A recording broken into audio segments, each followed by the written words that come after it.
o arrebatamento e a ira vindoura.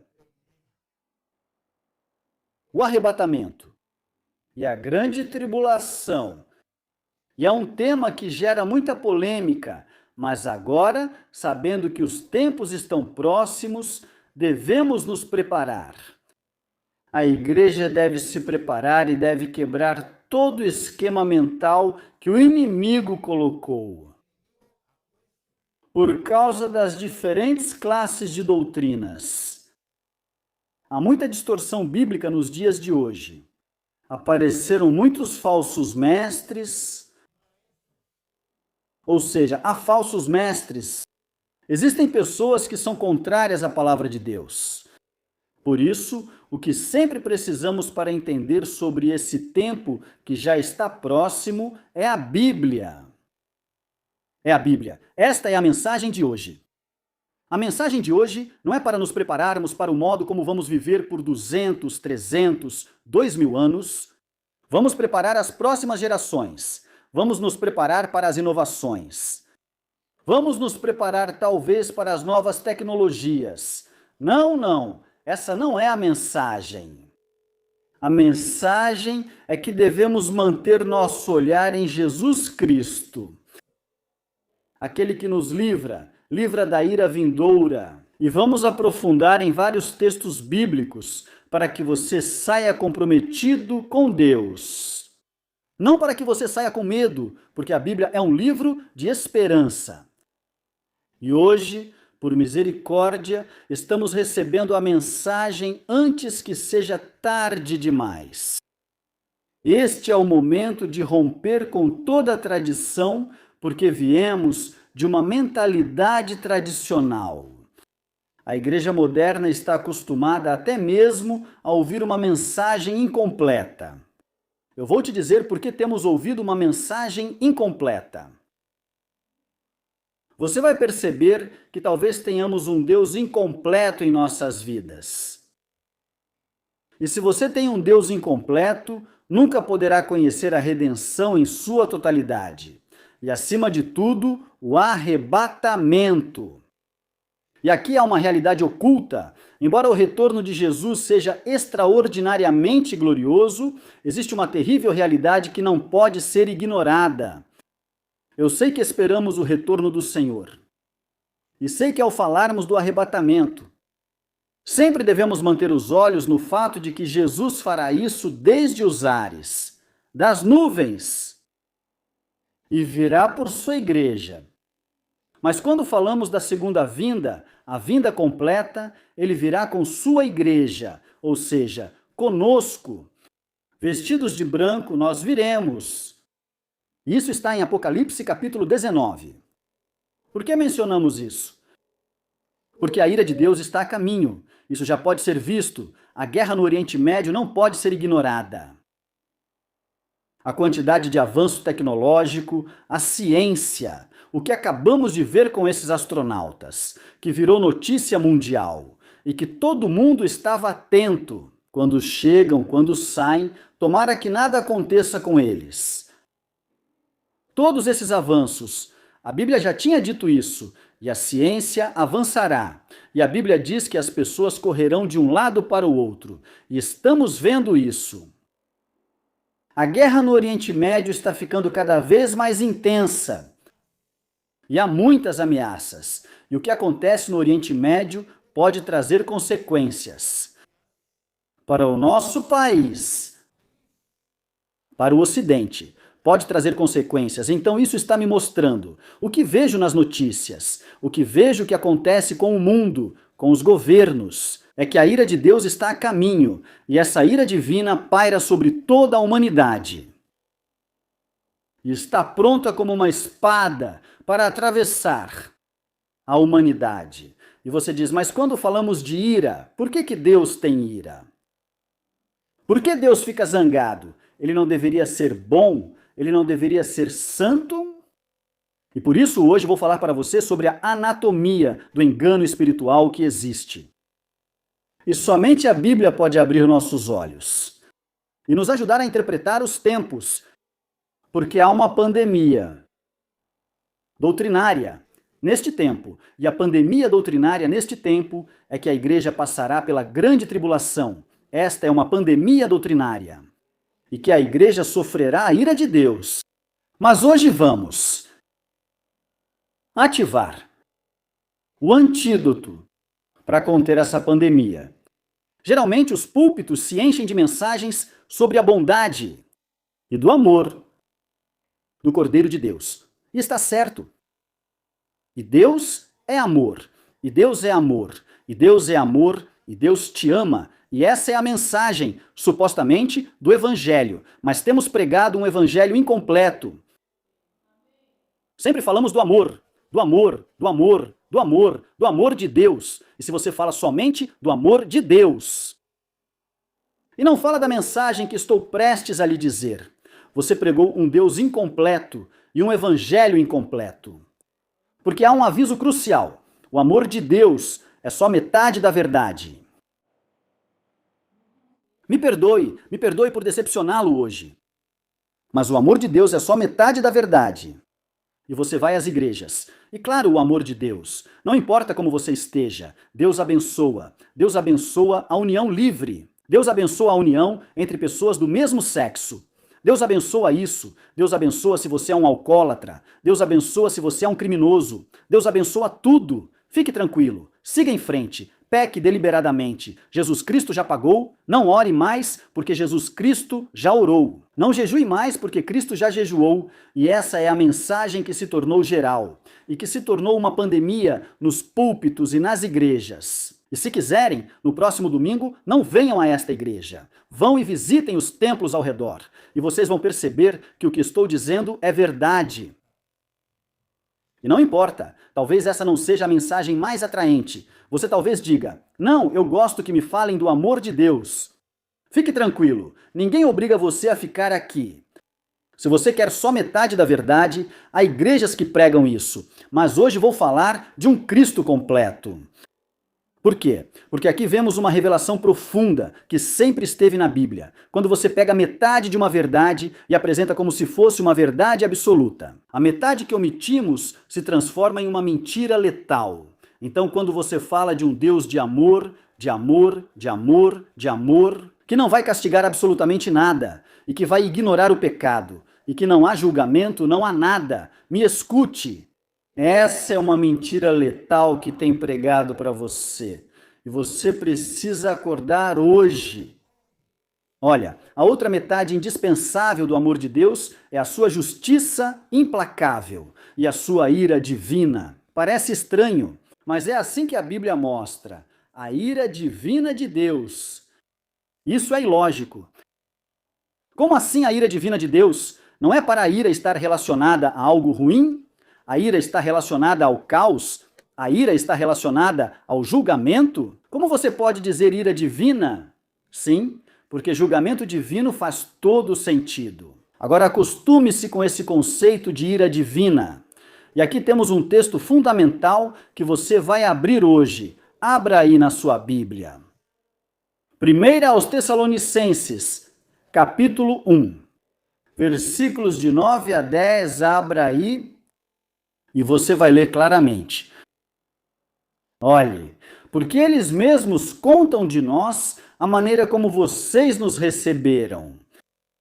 E como vocês se converteram dos ídolos para Deus, para servir ao Deus vivo e verdadeiro. Lindo, não é? Nós nos convertemos dos ídolos mortos. 1 aos Tessalonicenses, capítulo 1, versículos de 9 a 10. É isso que está escrito, ou não é? E a igreja de Tessalônica, o apóstolo Paulo está prestes a revelar uma verdade muito fundamental, que hoje precisamos conhecer, caso ainda não a conheçamos. Convertemo-nos dos ídolos para Deus. Todos éramos idólatras. Todos. Eu vinha de uma família muito idólatra. O braço direito do padre era meu pai. Ele era mais consagrado que o padre. E saíam para beber com o padre. E tínhamos uma capela em casa. Em casa tínhamos mais quadros do que a igreja, a Capela Sistina. Tínhamos mais quadros do que o Vaticano. Na minha casa tinha isso. Na minha casa tinha isso. A palavra de Deus chegou até nós e nos convertemos dos ídolos ao Deus verdadeiro. Nós também tivemos ídolos, não é? Mas nós nos convertemos ao Deus verdadeiro, vivo e verdadeiro. Deixamos isso para trás. Agora vou dizer para você que ainda não deixou os ídolos. E você os tem na sua casa. Eu vou te provar isso. Se você ficar atento e não dormir, eu vou mostrar para você. E esperar, diz a palavra. A palavra continua. Nós nos convertemos dos ídolos ao Deus vivo e verdadeiro e esperar dos céus o seu Filho. A quem estamos esperando? Para onde estamos fugindo? Para cima? A quem ressuscitou dos mortos. O fundamento da nossa fé é que o túmulo de Cristo está vazio. Por isso, essa não é uma mensagem comum nem religiosa. Porque Maomé, o túmulo de Maomé existe, o túmulo de Buda existe, o túmulo de Oshet existe, o túmulo de Albert Einstein, para aqueles que se consideram cientistas aqui, existe, o túmulo de qualquer general, para quem se considera seguidor de Simão Bolívar, existe. Para aqueles que se consideram conquistadores, o túmulo de Cristóvão Colombo existe, mas o túmulo de Cristo está vazio. Se para você uma mensagem de filosofia lembra a universidade, quando ouvia várias teorias, evolução e outros temas durante os estudos, muito mais agora, porque estamos servindo a um Deus vivo que venceu a morte. Ressuscitou dos mortos, Jesus Cristo. Jesus, aquele que nos livra da ira vindoura.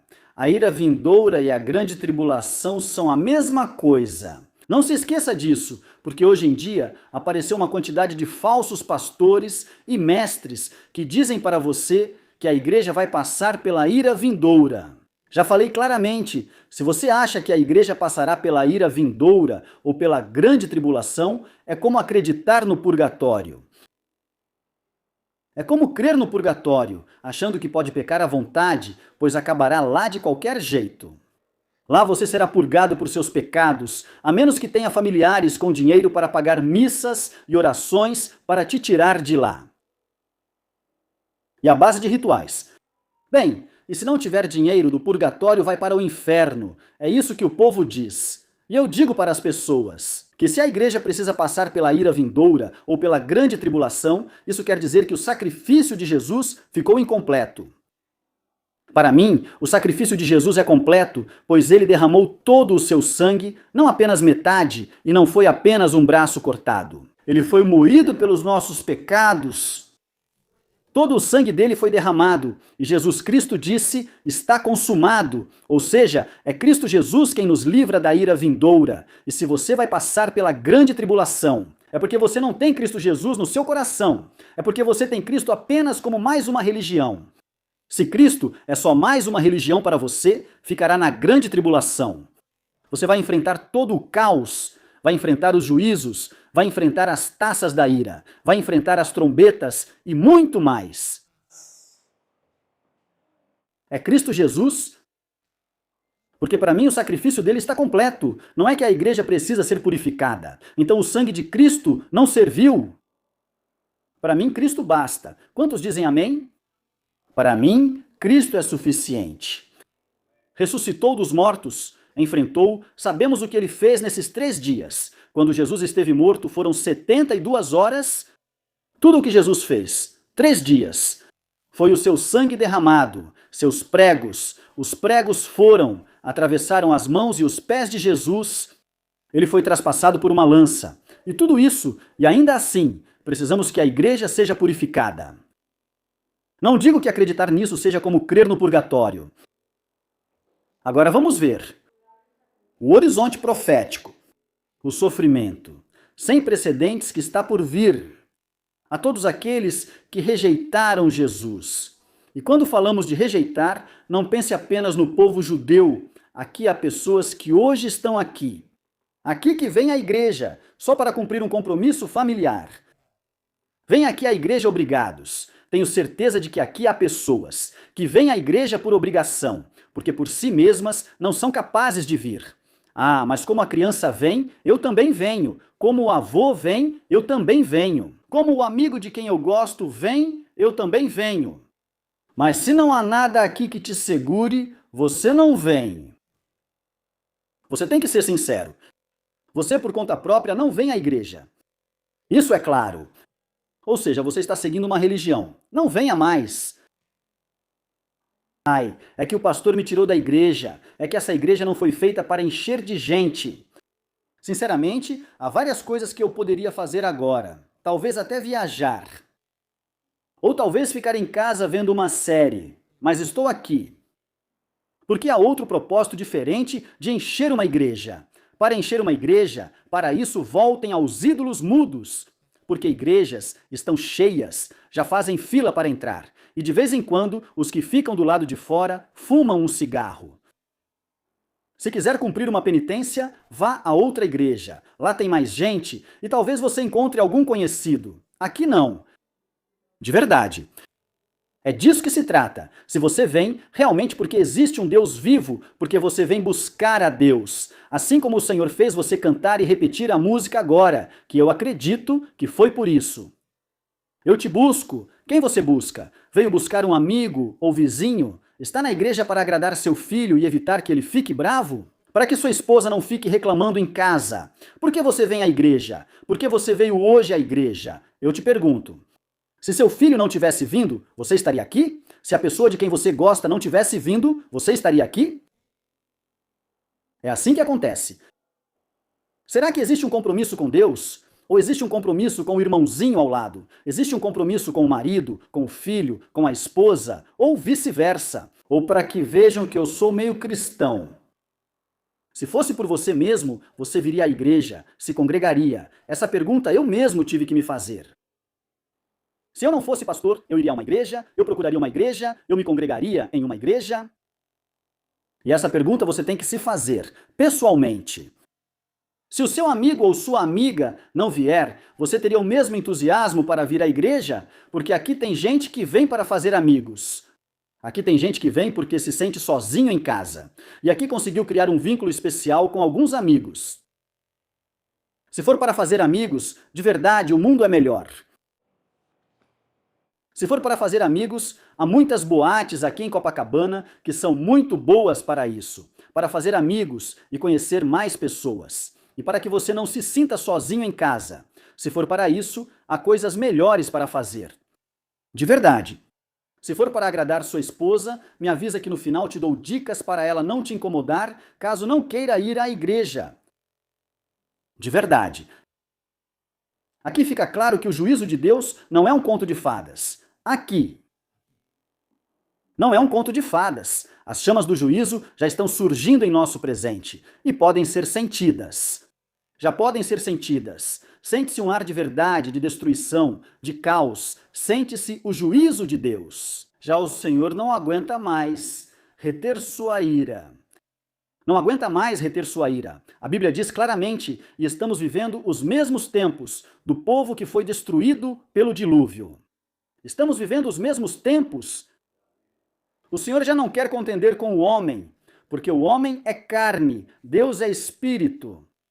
Inclusive os tempos de agora são piores que os tempos do dilúvio, do povo, do dilúvio e os de Sodoma e Gomorra. É pior.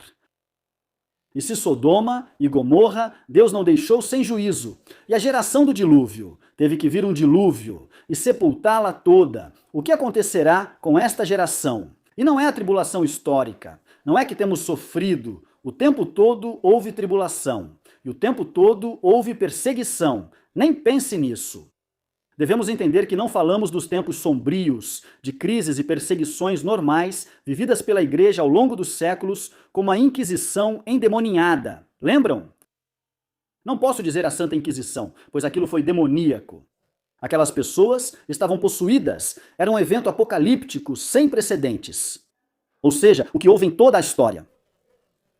Fomes, tudo o que ocorreu na Colômbia com governos e elites, tudo o que quiser. Pandemias, epidemias, tudo o que já viu. A peste negra, a peste branca, a peste azul, todas as pestes e todas as coisas. Nada se compara com o que está por vir agora. Nada se compara ao que vem aí. E é isso que as pessoas não estão pregando. As pessoas estão tranquilas achando que vão viver mais. 200, 300, 400 anos, mas aqui há um aviso, e o aviso é bíblico. Falaram, e Jesus Cristo também falou. Veja o que diz Daniel, capítulo 12, versículo 1. Acredite na Bíblia. Se não crê em mim, confie na Bíblia. Você não veio ouvir um pastor ou ter aula de filosofia, mas para Deus falar com você. E será um tempo de angústia, como nunca houve desde que existe gente até então. O que diz a Bíblia? Acredito na Bíblia, pois tudo está se cumprindo fielmente. A lei do Oriente Médio, o que está acontecendo no mundo inteiro, o que a Bíblia falou tem se cumprido ao pé da letra. E isso também, sem dúvida alguma, vai se cumprir. E será tempo de angústia, diz a Bíblia, como nunca houve desde que existiu gente até então. Ou seja, tudo o que já aconteceu, tudo o que você já viu, toda a ira, tudo o que foi desencadeado, o caos, os terremotos, as fomes, tudo isso que mencionamos, o mais aterrorizante que já aconteceu à Terra, porque nós sabemos, quer dizer, o dilúvio foi algo grave, sim ou não? O dilúvio é um dilúvio universal. E não houve um dilúvio, certo? Já não houve mais um dilúvio. Por quê? Porque ao ver um arco-íris, eu quando vejo um, não digo que a natureza é linda. Quando vejo um arco-íris, digo, Senhor, este foi o pacto que fizeste. Sempre que vejo um arco-íris, eu digo, esse foi o pacto que tu fizeste com a humanidade, de que nunca mais voltarias a castigar a terra com um dilúvio. E o Senhor cumpriu. Embora eu saiba que há tempestades fortes, chuvas intensas, e às vezes elas levam motos, carros. Há chuvas fortes, o que aconteceu em Armero, aqui na Colômbia, e eu sei que em muitos lugares do mundo já houve catástrofes por causa das chuvas intensas. Mas dilúvio universal não houve, porque sempre vejo um arco-íris, e você vê o arco-íris, lindo. Espectro contínuo. Você vê ali e a ciência diz, não, isso é um prisma, essas são as cores que se formam através da chuva, através das gotas. Mas sempre que vejo o arco-íris lá no céu, eu digo, esse é o pacto que você fez. É o pacto que você fez com a terra. Como você vai voltar a castigar a terra com um dilúvio universal? Já foi comprovado que o dilúvio universal existiu. Já foi comprovado que os restos da Arca de Noé repousam nos montes de Ararat, na Turquia. Se alguém quiser viajar, pode ir e encontrará os restos da Arca de Noé. Ou seja, realmente existiu e realmente houve um dilúvio. E possivelmente os dinossauros desapareceram por causa desse dilúvio, que é a única coisa que impactou a Terra de maneira catastrófica. Escute-me bem. O Senhor não falou nada sobre o fogo. Porque o primeiro julgamento foi pelo dilúvio, mas o segundo será pelo fogo. É sobre isso que quero falar. A Bíblia diz, e será tempo de angústia. E isso está prestes a acontecer, como nunca houve desde que existiu gente até então. Então, o que eu faço, pastor? Essa é a mensagem. Mateus capítulo 24, versículo 21. Palavras de Jesus ao povo de Israel. Mateus 24 foi escrito para o povo judeu. Veja o que diz, palavras de Jesus. Porque então haverá grande tribulação. Quem diz isso é o profeta Daniel. O profeta Daniel disse isso há 2.500 anos. Jesus disse isso há 2.000 anos. Porque haverá uma grande tribulação, a qual nunca houve desde o princípio do mundo até agora, nem jamais haverá. Ou seja, o dilúvio é brincadeira de criança perto da grande tribulação e ira vindoura. O dilúvio é um jogo de crianças diante do que está por vir. Porque o que está por vir é severo. O Senhor não tinha dito, o Senhor prometeu que não castigaria a terra com água. Mas ele não disse nada sobre fogo. Porque o próximo juízo será pelo fogo. E é por isso que eu digo, isso é o que vem agora. Agora, isso não é para semear terror. Pelo contrário, é para te dizer, fuja. Existe uma maneira de escapar. Existe uma maneira de escapar. E acabei de te dizer qual é a fórmula. É Jesus Cristo de Nazaré quem nos livra disso, quem nos livra da ira vindoura. Toda vez que eu falar disso com você, não se assuste.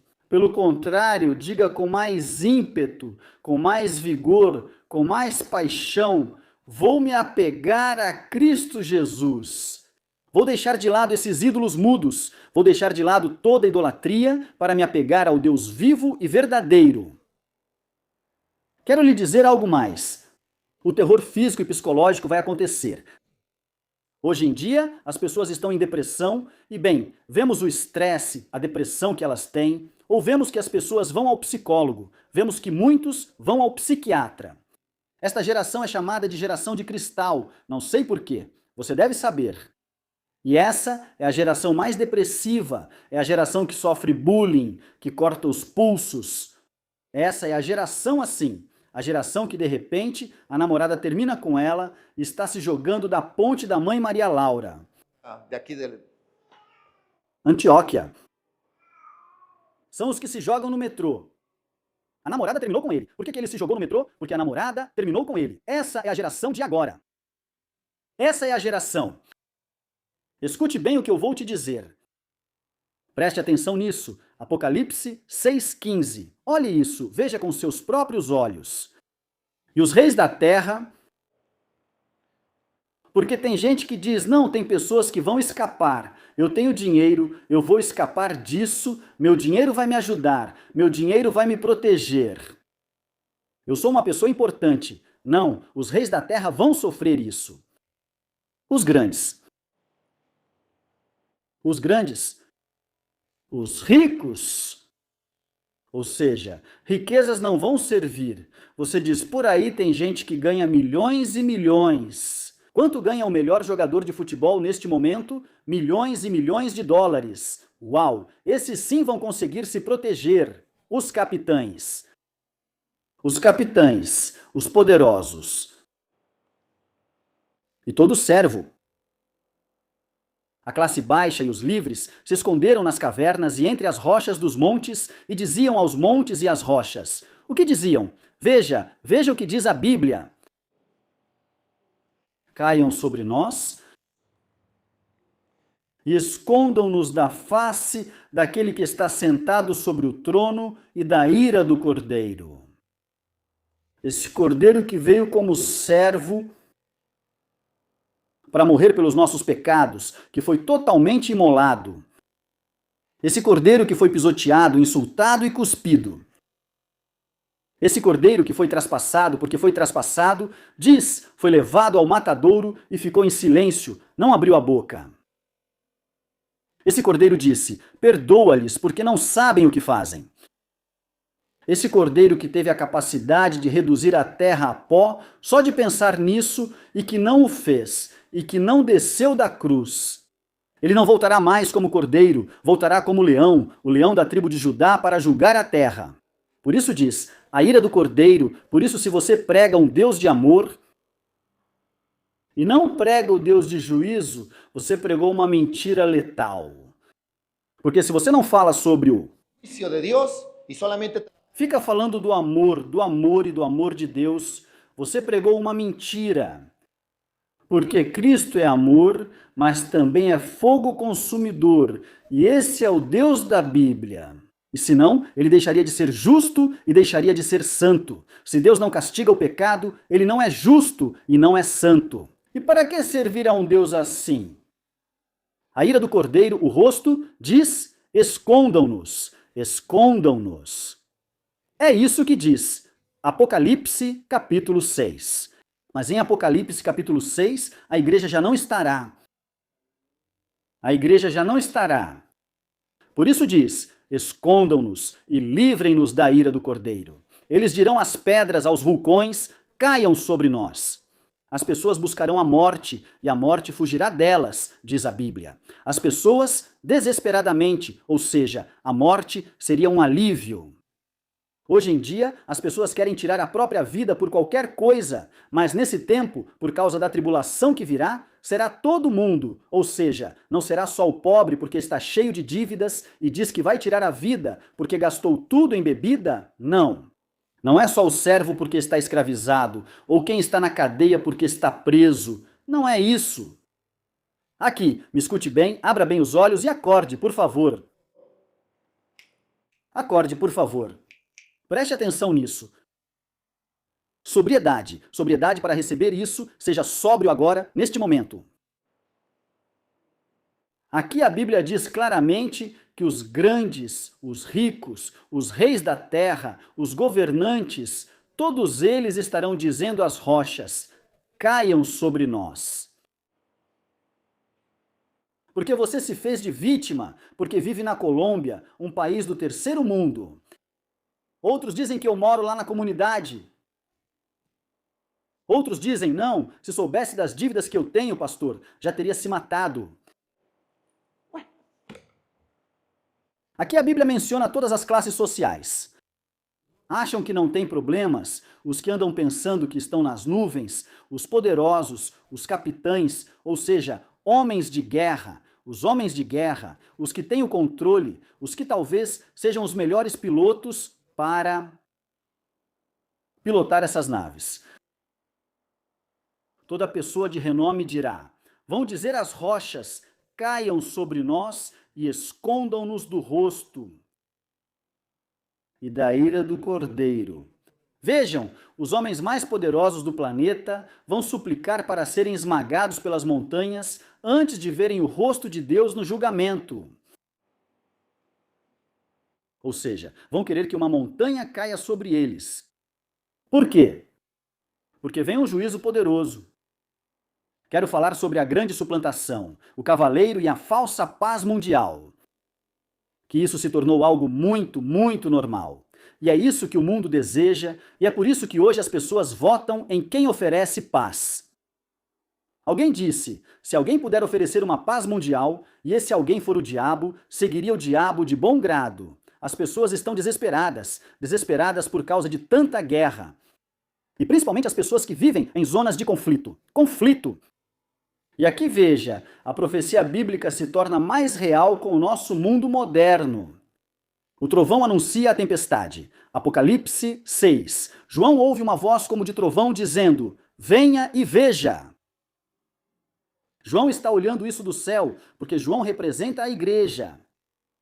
E o arrebatamento acontece no capítulo 4, onde diz: sobe aqui. Ou seja, o arrebatamento, a igreja no capítulo 4, e desde então João está vendo os juízos. João ouve uma voz como de trovão que diz: venha e veja. Um trovão sempre precede uma tempestade destrutiva, não acha? Você ouve primeiro o trovão e depois já diz: vai chover. Um trovão forte. Já sei que você sentiu, alguns até bem fortes. E aqui já aconteceram. Diz o que aconteceu e se assusta. E os alarmes dos carros disparam. Não sei, isso já aconteceu aqui. Aqui na Colômbia acontece, muito normal. Muito cotidiano. E você diz, vai chover e vai chover forte, verdade? Um trovão sempre antecede uma tempestade. Veja, o cavalo branco de domínio, João vê um cavalo branco cujo cavaleiro tem um arco e uma coroa saindo para vencer. É isso que a Bíblia diz. Muitos sempre disseram que esse cavaleiro é Jesus. Mas não, o cavaleiro do Apocalipse, capítulo 6, esse cavaleiro não é Jesus Cristo, é a obra-prima do engano. É o Messias do diabo.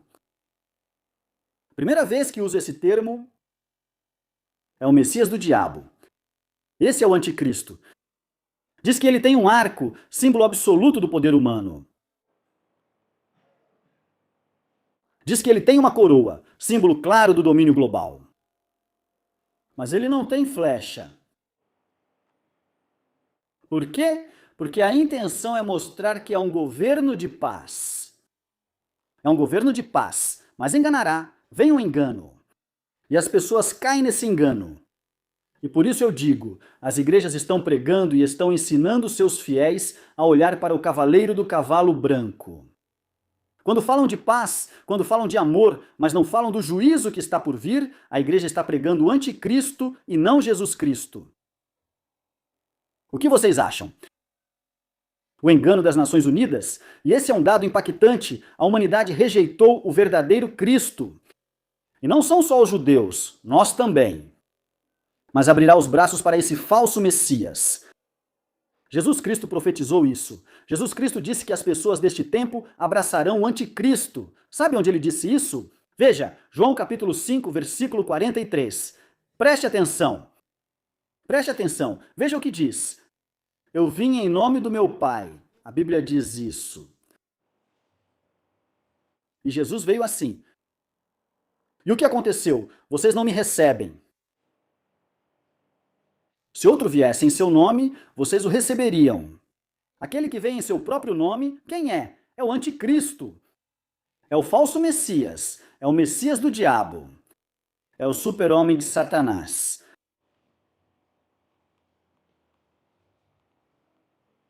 É o diabo visível. Esse que a Bíblia menciona: se outro vier em seu próprio nome, a esse recebereis. É Jesus profetizando que as pessoas estão mais preparadas e as igrejas cristãs estão mais preparadas para receber o anticristo do que a Cristo. Por isso diz a Bíblia, até mesmo os escolhidos serão enganados.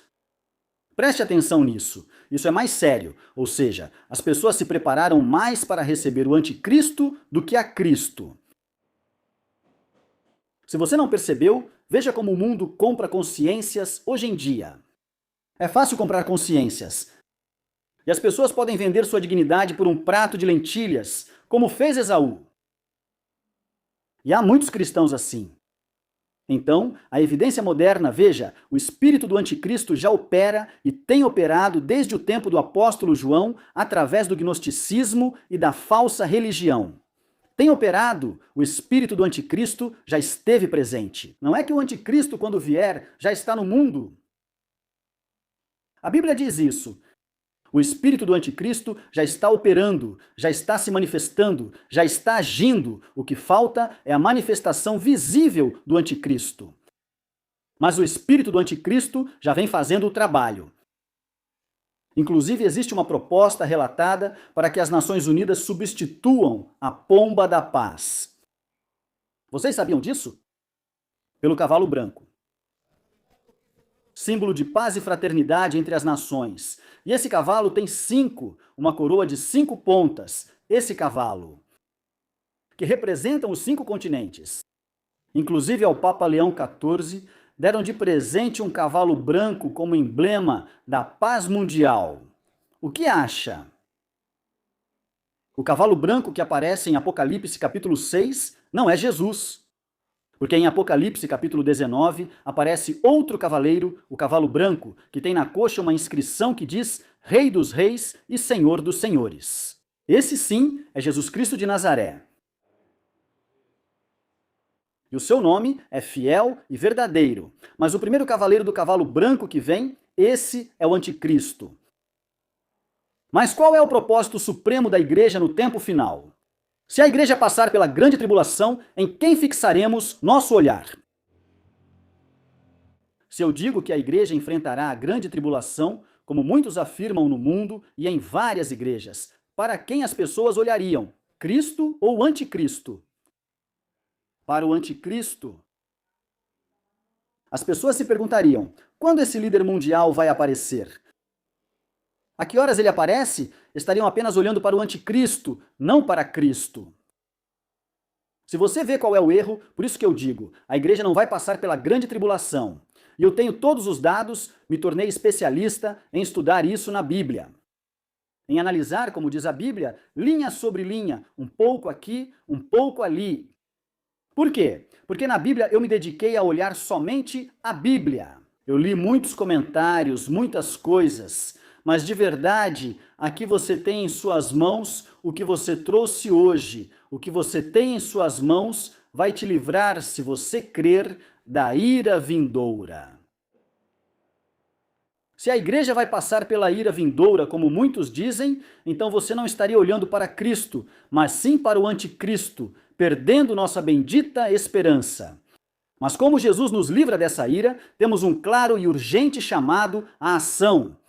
Se creem que o Senhor nos livrará da ira, para quem devo olhar? A Cristo Jesus. Para quê? Para escapar. Preciso te dizer algo hoje. Porque você diz, bom, eu já não tenho idolatria. Isso foi a primeira coisa que vimos aqui na palavra de Deus. O que foi que vimos aqui na palavra de Deus no início? Que nós nos convertemos do quê? Dos ídolos ao Deus vivo e verdadeiro. Mas quero te dizer que esses deuses antigos voltaram e vou mencionar isso. E você precisa destruir os deuses ocultos para que haja uma conversão radical se quiser escapar da ira vindoura. O que é um ídolo? Você pergunta, pastor, é sobre o arrebatamento, a ira vindoura, ou o que é um ídolo? Qualquer pessoa. O que é um ídolo? Um objeto. O que é um ídolo? Medo ou objetivo que você tenha, que mais ame. Um ídolo também pode ser o medo? Sim, claro que sim. Se você é uma pessoa que diz, não, é que eu sou medroso desde pequeno, você tem um ídolo. E assim você não vai conseguir se salvar. É que eu sou assim. Por quê? Porque uma vez me fizeram estourar um balão numa festa de aniversário e fiquei assim. Medroso. E é que você não sabe o que eu tive que passar. Se eu te contar o que eu tive que passar, você ficaria tremendo. Por quê? Mas foi Cristo Jesus quem me mudou e me transformou. Eu também passei por esses medos. Também me jogaram para o alto quando eu era criança. Eu também caí do segundo andar. Também bati a cabeça. Porque, claro, as pessoas chegam a Cristo e ficam o tempo todo arrastando o passado. E a gente precisa entender isso, porque veja, a pessoa caiu, foi machucada, o pai bateu nela, falou duro, outro diz, é que meu pai me abandonou. Não é? Precisamos entender todos eles. E a gente precisa ouvi-los quando eles começam a chorar. Eu também perdi meu pai quando tinha 5 anos, mas quando Cristo se revelou na minha vida, que foi aos 16 anos, Cristo já era suficiente. Imagina com Cristo e todos os psicólogos e psiquiatras correndo. Ou os psiquiatras ou Cristo, vocês escolhem. De verdade, às vezes nós tiramos a suficiência de Cristo. Por isso eu digo, o que é um ídolo? Uma pessoa. O que é um ídolo? Um objeto, medo ou objetivo que você ama mais. Então você diz, não, meu objetivo é minha carreira universitária. Isso é o melhor que eu tenho. E tenho certeza de que por causa dessa carreira vou ser o homem mais poderoso. Ou outro vai dizer, não, o que eu tenho de melhor é meu trabalho, minha empresa. Medo ou objetivo que você ame e sirva mais do que a Deus é qualquer coisa que desvie sua atenção do Criador. Isso é um ídolo. Eu te pergunto, você tem ídolos? Eu sei que você está ouvindo esta mensagem. Você tem ídolos? Comente aqui. Você tem ídolos? Você tem ídolos? O que são ídolos? Veja, a transformação dos demônios. A sociedade se acha moderna porque não se prostra diante de estátuas, mas temos ídolos antigos com nomes novos. Quantos já não se prostram diante de uma estátua? Levante a mão. Muito bem, fique orgulhoso. Eles não se ajoelham diante de uma estátua, ou melhor, de nenhuma. Vamos ver. Vamos ver se continua levantando a mão e se continua escrevendo aí nos comentários. O Deus Mamon. Vocês, o Deus Mamon? Ah, não, é Mamon, não o idiota do meu marido. Não. Me escute. O Deus Mamon, quem é? O Deus da avareza. Agora ele se disfarçou e se chama ambição. Quantos não têm? Mas pense bem antes de levantar a mão, porque aqui todo mundo levanta a mão. Quantos não têm ambição? Viu como as coisas mudam?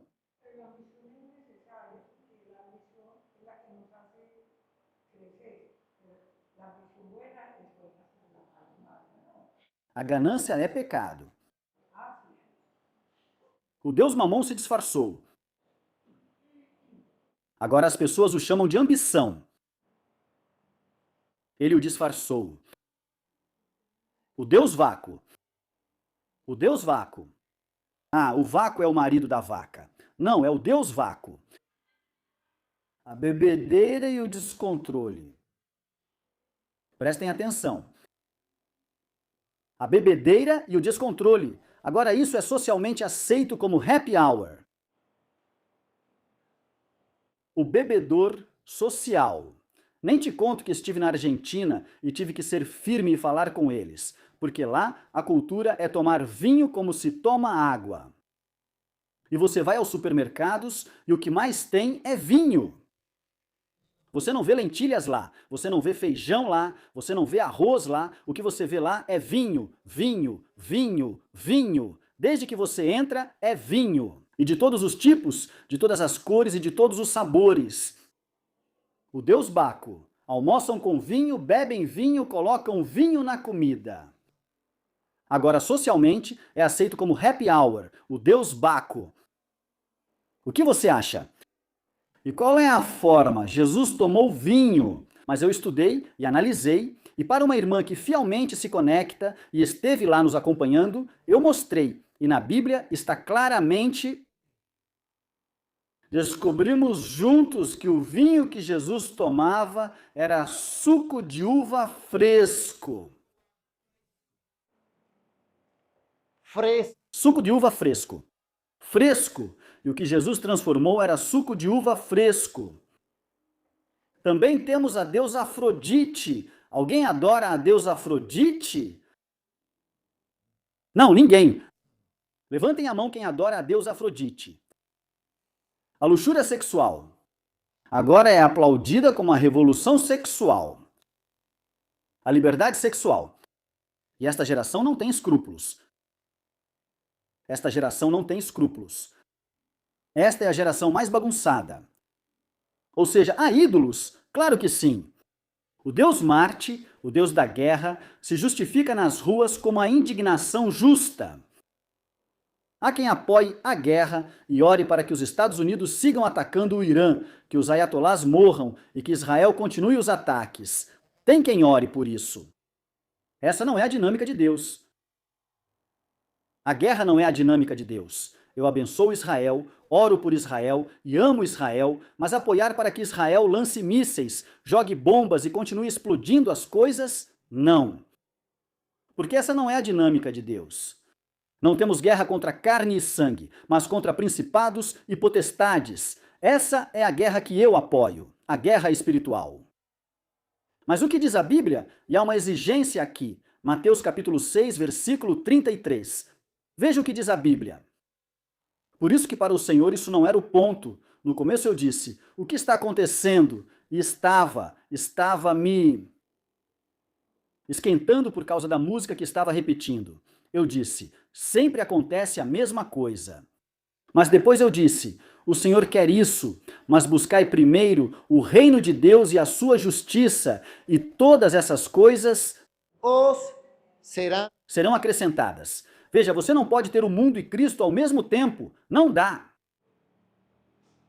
Escolha um dos dois. É preferível que seja frio, diz a Bíblia.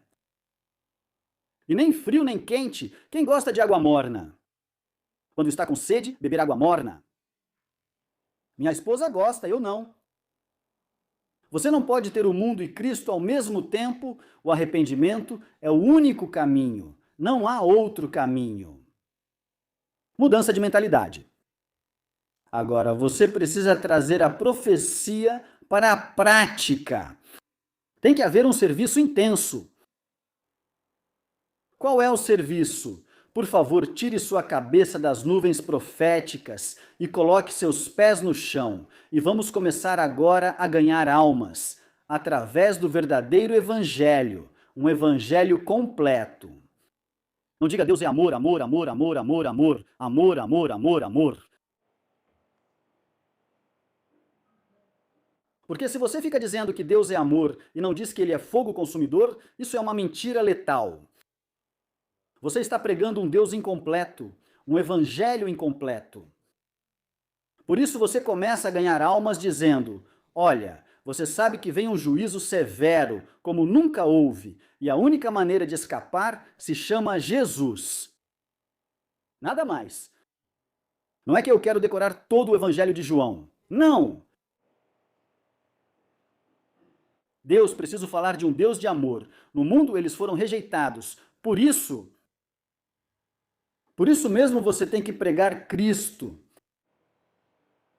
Jesus Cristo. Você sabia que Jesus vem pela segunda vez?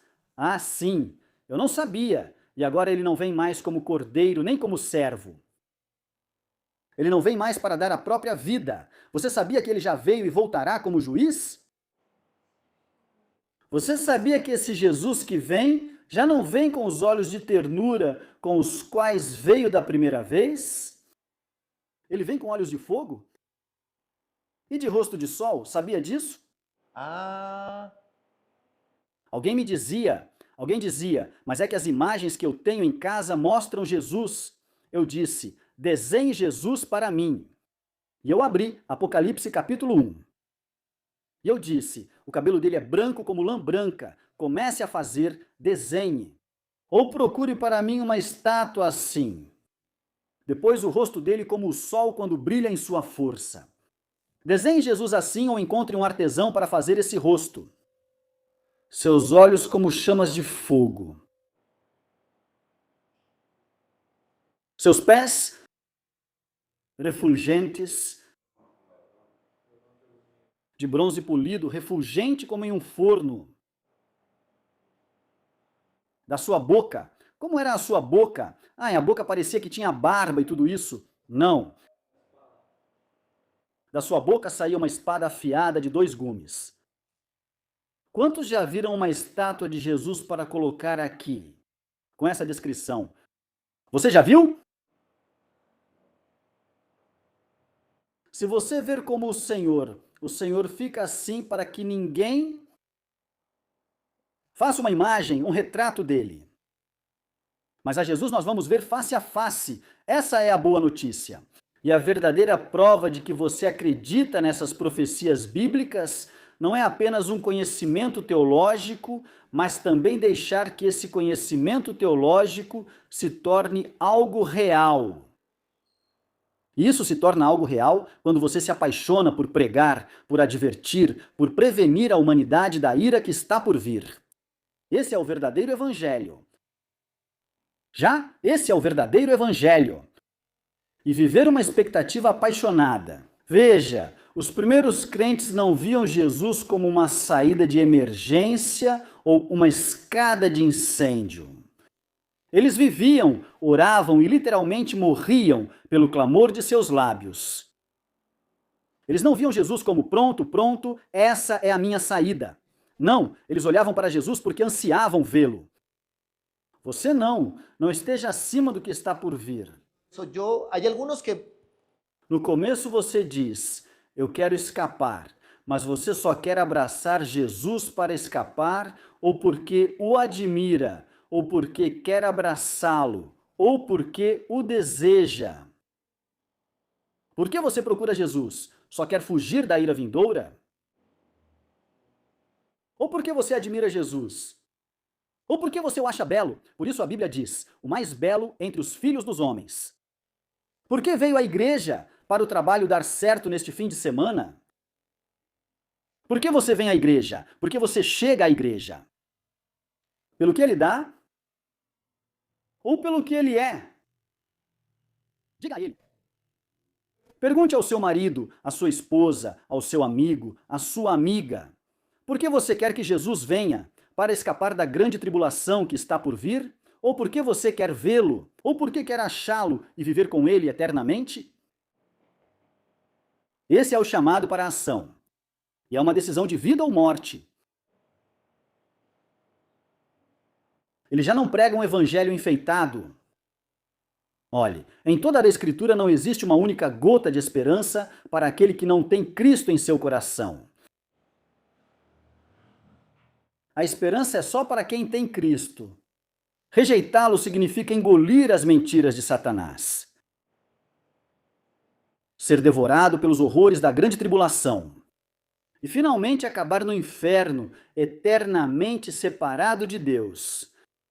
Isso que eu nem mencionei, os 4 demônios que serão soltos. Isso que eu nem mencionei, os gafanhotos que terão couraça como de ferro e que virão destruir os homens. Ou seja, eles não vêm destruir a vegetação nem a natureza, mas sim os homens. E nem mencionei ainda o que acompanha o mega terremoto mundial. Isso que nem mostrei quantos homens vão morrer. Diz a palavra de Deus. 1/3 dos habitantes morrerá. A única saída, o único caminho é deixar os ídolos para trás e buscar pela fé o Deus vivo. Convidar Jesus para entrar em sua vida e em seu coração. Só Ele nos livra da ira vindoura. A igreja não vai passar pela grande tribulação se tiver Jesus como sua prioridade. Caso contrário, a igreja vai sim entrar na ira vindoura e sofrer os terrores que virão. Mas a igreja não vai passar. A verdadeira igreja de Deus, aquela que o leva em conta e que tem buscado e adorado ao Deus vivo e verdadeiro, sabe com quem ela vai se encontrar? Ela participará das bodas do Cordeiro. As bodas do Cordeiro. E quero ilustrar isso para você. Em um trem, havia uma noiva desesperada porque seu noivo vinha naquele trem. E ela estava ali, desesperada, esperando. A quem? Ao noivo, que estava chegando. Ela não contava os trens. E o senhor do trem? Quem registrava todas as chegadas dos trens? Duas pessoas. A noiva aguardando o noivo e um senhor esperando o trem para registrá-lo. O senhor é o homem que controla a chegada dos trens? Ou é a noiva que espera o noivo? O senhor acha que o responsável pelos trens estava entusiasmado? Esse era o trabalho dele. Se disserem que hoje ele está de folga, ele fica em casa. Se os trens chegam, chegaram. Se não, melhor ainda. Mas a noiva estava esperando esse trem, porque ela esperava ansiosamente o noivo que vinha nesse trem. E assim nós devemos esperar o rapto, o arrebatamento que será nos ares. O Senhor vem por sua igreja, arrebatamento. E na segunda vinda, o Senhor vem com sua igreja. Apocalipse 19. Apocalipse 4, versículo 1 diz: sobe aqui. E a Bíblia diz claramente ali no versículo 2, e num instante será num abrir e fechar de olhos. Apocalipse 4 é o arrebatamento. Por isso a Bíblia vem mencionando a igreja, e fala das 7 igrejas, a igreja de Éfeso, Esmirna, Pérgamo, Tiatira, Sardes, Filadélfia e Laodiceia. E há uma igreja em particular, a qual Deus diz e revela que não vai passar pela ira vindoura, nem pela grande tribulação. E essa igreja é a igreja de Filadélfia. E a igreja de Filadélfia, ele diz: olha, você não vai precisar enfrentar a ira e o juízo que tenho, ou a hora da provação que há de vir sobre toda a terra. Vou te livrar para que não precise passar por isso. É uma promessa para a verdadeira igreja. Você sabia que das 7 igrejas do Apocalipse, somente 2 passam na prova? Uma, a igreja de Filadélfia. E 2, a igreja a igreja de Sardes. 2 igrejas passam no teste. De 7 igrejas, somente 2 passam no teste. E você sabia que a palavra igreja não é mais mencionada depois do capítulo 4? Não é mais mencionada. Após o capítulo 3, ela não é mais citada. Por quê? Porque a igreja já subiu. Com quem? Com o Senhor. Nas nuvens, sobe aqui. E nesse instante, onde eu estava? Nos céus. No mesmo instante, num piscar de olhos. Mas a segunda vinda, quando o Senhor vier com sua igreja, está em Apocalipse capítulo 19, onde a Bíblia diz que ele virá para enfrentar quem? O anticristo, esse líder mundial. Ele virá para enfrentá-lo. E ele o enfrentará como? Com o resplendor da sua vinda e com o sopro da sua boca. E talvez as palavras que Jesus vai dizer não sejam uma retórica, mas simplesmente dizer, eu sou, ou então eles cairão mortos. Poderoso, não é?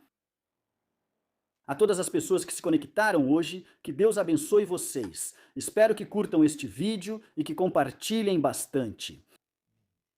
E vocês